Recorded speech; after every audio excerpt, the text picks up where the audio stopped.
if you want to see time fly, wait until you get up here for 5 minutes. But now I want to cut to the chase. Everyone up here has expressed the same concern. We need more research. Tell us what we need to do. Mr. Straight, what do you need? What do you need? A Schedule 1A that's not going to have anything in it except for marijuana? That's fine with me. I'll create it.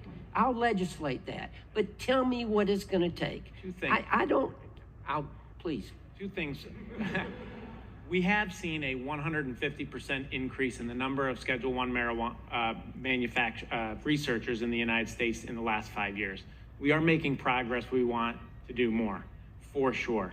What do we need in terms of improving access to research? I feel as if this interagency group of folks here have worked collaboratively on a proposal that would actually do just that. And is that proposal you mentioned earlier about fentanyls? Correct, absolutely, yes. It's within the context of fentanyl. Can you make sure we get a copy of that? I certainly Because I want to see it, because we invite your input. We want to do the right thing. You know, I saw an article just here recently that said that there's actually the use of new research found opioids were prescribed less often in states where marijuana had been legalized for medicinal or recreational use. You know, as a practicing pharmacist for many years, I've always said that the only thing worse for me than filling a prescription for someone who doesn't need it is not filling a prescription for someone who does need it. If marijuana truly does have medicinal benefit, I want to use it.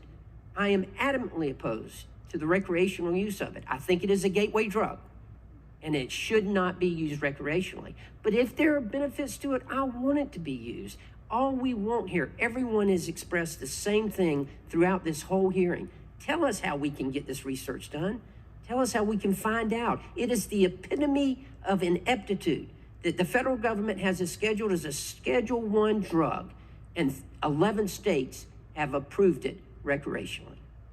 Embarrassing. Thank you, and I yield back.